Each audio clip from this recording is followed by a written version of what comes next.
Android development के अंदर जब हम एसिंक्रोनस प्रोग्रामिंग करते हैं, यानी कि हमारी एप्लीकेशन मल्टीपल थ्रेड्स को रन करती है, तो हमारे लिए एज अ डेवलपर ये बहुत इंपॉर्टेंट चीज़ होती है कि हम अपनी एप्लीकेशन की परफॉर्मेंस को मॉनिटर करें। और इस चीज़ के लिए एंड्रॉइड स्टूडियो के अंदर हमारे पास एक बिल्ट इन टूल अवेलेबल है, जिसको यूज़ करते हुए हम अपनी एप्लीकेशन की परफॉर्मेंस को मॉनिटर कर सकते हैं। और वो टूल हमारे पास है एंड्रॉइड प्रोफाइलर। और इस वीडियो में हम देखेंगे किस तरीके से हम एंड्रॉइड प्रोफाइलर को यूज़ कर सकते हैं फॉर मॉनिटरिंग और एप्लीकेशन परफॉर्मेंस, और किस तरीके से मल्टीपल थ्रेड्स को हम मॉनिटर कर सकते हैं। और दूसरे नंबर पर हम ये भी चीज़ देखेंगे कि जब हम मल्टीपल थ्रेड्स को रन करते हैं अपनी डिवाइस के ऊपर, अपनी एप्लीकेशन के अंदर, तो थ्रेड्स के साथ हमारे पास मेन क्या प्रॉब्लम आती है। तो लेट्स गेट स्टार्टेड।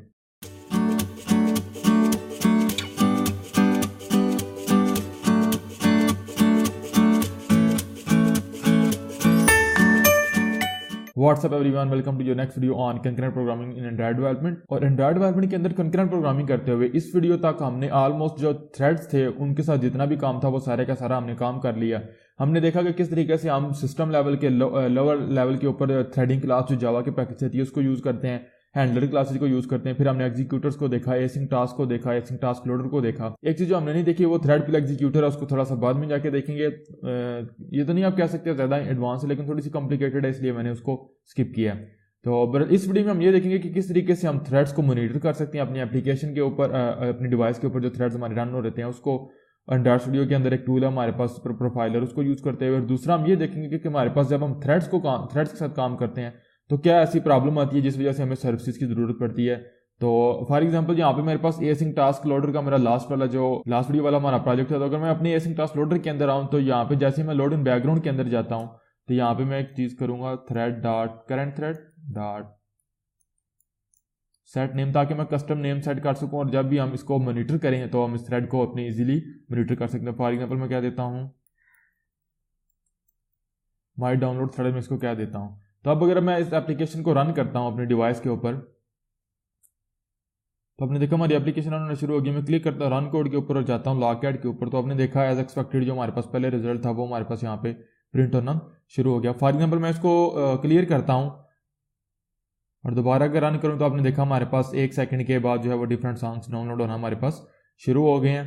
और हमारे पास जो मेन चीज़ जो हमने भी चेंज की थी, थ्रेड का जो कस्टम नेम है माई डाउनलोड थ्रेड, वो भी हमारे पास शो होना शुरू हो गया। अब हम देखेंगे कि किस तरीके से हम इन थ्रेड्स को और अपनी एप्लीकेशन की परफॉर्मेंस को मॉनिटर कर सकते हैं। तो इसके लिए हमारे पास एक एंड्रॉइड स्टूडियो के अंदर बिल्ट इन टूल है प्रोफाइलर। तो यहाँ पे मुझे टूल बार के ऊपर नजर आ रहा है प्रोफाइलर। अगर आपको यहाँ पे नजर नहीं आ रहा तो जाएंगे व्यू मेन्यू के अंदर, टूल विंडो के अंदर, और यहाँ पे आपके पास यहाँ पे आप देख सकते हैं प्रोफाइलर, इसको क्लिक करें तो आपकी प्रोफाइलर विंडो ओपन हो जाएगी। अब यहाँ पे आप देख सकते हैं मेरे पास जो करंटली मेरे जो प्रोसेस रन हो रहा है, क्योंकि मैंने 2 दफ़ा अपनी एप्लीकेशन को रन किया, लेकिन अभी दोनों मेरे पास स्टॉप है। आपने देखा इनका टाइम जो है वो नहीं जो है वो टाइम स्टॉप है। तो अगर आप किसी भी प्रोसेस को ऐड करना चाहते हैं जो ऑटोमेटिकली ऐड नहीं हुआ, तो प्लस के आइकन के ऊपर क्लिक करें, अपनी डिवाइस को सिलेक्ट करें और जो भी प्रोसेस आपका रन हो रहा है उसको क्लिक करेंगे तो वो आपका यहाँ पे प्रोसेस ऐड हो जाएगा। आपने देखा मेरा प्रोसेस यहाँ पे रन होना शुरू हो गया। अब यहाँ से हम बेसिकली अपनी एप्लीकेशन की 4 चीज़ें मॉनिटर कर सकते हैं, CPU usage, memory usage, network और जो हमारे पास है एनर्जी यानी कि बैटरी यूजेज। तो मैं फॉर एग्जांपल CPU को मॉनिटर करना हमने, मैं इसके ऊपर क्लिक करूंगा तो यहाँ पे आपने देखा हमारी एप्लीकेशन के CPU यूजेज आ गया और यहाँ पे हमारे पास डिफरेंट थ्रेड नजर आ गया। राइट नाउ हमारे पास कहीं पे भी हमारे पास हमारा माई डाउनलोड थ्रेड स्टार्ट नहीं है, तो क्योंकि हमने भी स्टार्ट नहीं किया। अपनी एप्लीकेशन के ऊपर जाता हूँ, जैसे क्लिक करूंगा रन कोड के ऊपर तो आपने देखा यहाँ पे क्लिक हुई और यहाँ पे थोड़ा सा CPU यूजेज आया मेरे पास। और यहाँ पे अगर मैं नीचे जाऊँ तो आपने देखा माई डाउनलोड थ्रेड यहाँ पे मुझे नज़र आना शुरू हो गया है। तो यहाँ पे जो है वो हमारी एप्लीकेशन आना शुरू हो गया। अब फॉर एग्जांपल मैं दोबारा क्लिक करता हूँ तो यहाँ पे आपने देखा एक एक्स्ट्रा मेरे पास जो माई डाउनलोड थ्रेड है वो क्रिएट हो गया और यहाँ पे मेरे पास जो है वो मेरा लोडर स्टार्ट हुआ और यहाँ पे उसने मुझे जो रिजल्ट है वो जो है वो रिटर्न किया। अगेन चेक कर लेते हैं रन कोड, तो यहाँ पे हमारे पास जो है वो लोडर स्टार्ट हुआ और जैसे ही रिजल्ट आया तो आपने देखा थोड़ा सा CPU यूजेज अगेन हमारे पास ऊपर हुआ और यहाँ पे हमें उसका जो लोडर का रिजल्ट है वो नजर आना शुरू हो गया। और अगेन अगर थ्रेड लिस्ट के ऊपर जाए तो आपने देखा हमारे पास यहाँ पे मल्टीपल थ्रेड्स रन हो रहे हैं। लेकिन थ्रेड्स के साथ काम करते हुए एक हमारे पास थोड़ी सी प्रॉब्लम आती है। अगर मैं इसको थोड़ा सा जूम आउट करूँ ताकि आप मेरी पूरी एप्लीकेशन का जो लाइफ साइकिल है उसको मॉनिटर कर सकें, तो मैं अपनी इस एप्लीकेशन को एक दफ़ा स्टॉप करता हूँ। हमने देखा इसका जो साइकिल है वो यहाँ पे क्लोज हो गया।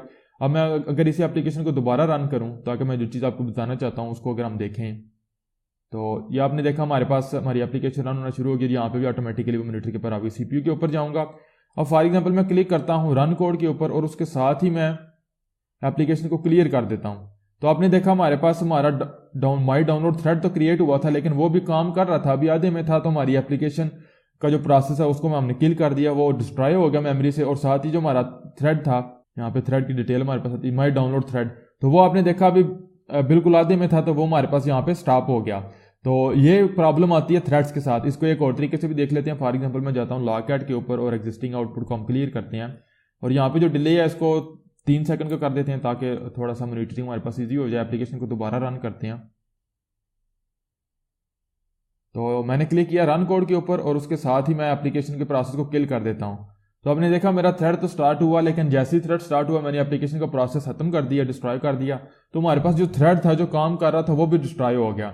अब right now for example suppose करें हमारे पास ये प्रोडक्शन एप्लीकेशन और हम एसिंक टास्क को या एसिंक टास्क लोडर को यूज कर रहे हैं किसी भी डाउनलोड के लिए, तो हमारे पास एक्सपेक्टेड रिजल्ट तो यही था क्योंकि हमने अपनी एप्लीकेशन का प्रोसेस किल कर दिया था। लेकिन अगर हम थोड़ी सी यूज केस देखें तो हम ये चीज चाहते हैं कि अगर हमारी एप्लीकेशन डिस्ट्रॉय भी हो जाए, तो अगर डाउनलोडिंग वगैरह हो रही है तो वो बैकग्राउंड के ऊपर जो भी ऑपरेशन हो रहा है वो कंप्लीट हो और उसके बाद वो ऑटोमेटिकली डिस्ट्रॉय हो जाए।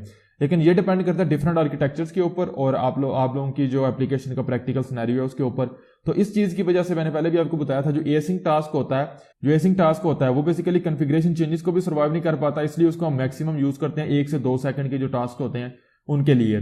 और जो एसिंक टास्क लोडर होता है ये बेसिकली हमारे पास कॉन्फ़िगरेशन तो सर्वाइव कर जाता है, लेकिन फिर भी जैसे ही एप्लीकेशन आपकी बैकग्राउंड के ऊपर जाती है या एप्लीकेशन डिस्ट्रॉय होती है तो ये हमारे पास ऑटोमेटिकली, चूंकि एक थ्रेड है तो ये हमारी एप्लीकेशन के प्रोसेस के अंदर ही रन हो रहा होता है जो कि डिफॉल्ट प्रोसेस होता है, तो ये भी हमारी एप्लीकेशन के प्रोसेस के साथ डिस्ट्रॉय हो जाता है। तो इसको भी बेसिकली हम लॉन्ग रनिंग बैकग्राउंड ऑपरेशंस के लिए यूज नहीं कर सकते। तो इस चीज के लिए हमारे पास एंड्रॉइड की तरफ से प्रोवाइडेड जो नेक्स्ट आर्किटेक्चर है हमारे पास एंड्रॉइड सर्विसेज, वो हमारे पास आती हैं। सर्विसेज बेसिकली हमारे पास सेम है, जिस तरीके से एक्टिविटी होती है उसी तरीके से हमारे पास होती है, लेकिन सिर्फ उनका कोई यूजर इंटरफेस नहीं होता। तो नेक्स्ट वीडियो से हम इंशाल्लाह सर्विसेज को स्टार्ट करेंगे और डिटेल में देखेंगे कि हमारे पास सर्विसेज क्या चीज़ है, इंट्रोडक्शन, इनकी टाइप्स, फिर ये कि काफ़ी डिफरेंट कॉम्प्लिकेशंस आ चुकी हैं हमारे पास एंड्रॉइड ओरियो के साथ, क्योंकि काफ़ी ज़्यादा जो बैकग्राउंड प्रोसेसिंग एप्लीकेशंस की वो काफ़ी ज़्यादा लिमिटेड कर दी गई है। तो डिटेल में सारी चीज़ों को इंशाल्लाह देखेंगे और मैं ग्राउंड से जीरो लेवल से इंशाल्लाह आपको क्लियर करवाऊंगा। आई होप सो कि आप लोग मेरा कोर्स देखने के बाद सर्विसेज के रिलेटेड आपको कोई कंफ्यूजन नहीं रहेगी। तो ये था गाइस कि किस तरीके से हम अपने एप्लीकेशन के प्रोसेस को मॉनिटर कर सकते हैं, थ्रेड्स को मॉनिटर कर सकते हैं, उनकी डिटेल्स को देख सकते हैं।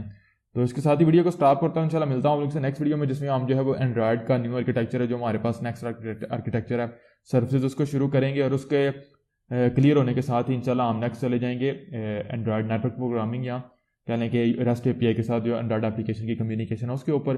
तो आई होप सो आप लोगों को समझ आ चुकी होगी। इस वीडियो को बनाने का मकसद आप लोग कोई बहुत बड़ी चीज़ तो नहीं थी, लेकिन मैंने ये बताना था कि मेन प्रॉब्लम क्या होती है हमारी सर्विसेज के साथ, थ्रेड्स के साथ, और सर्विसेज की हमें क्यों ज़रूरत है। तो मिलते हैं नेक्स्ट वीडियो में, डिटेल में बात करेंगे। Thanks for watching. वीडियो पसंद है तो प्लीज़ लाइक कीजिएगा and all see you guys in the next video. Allah हाफिज़।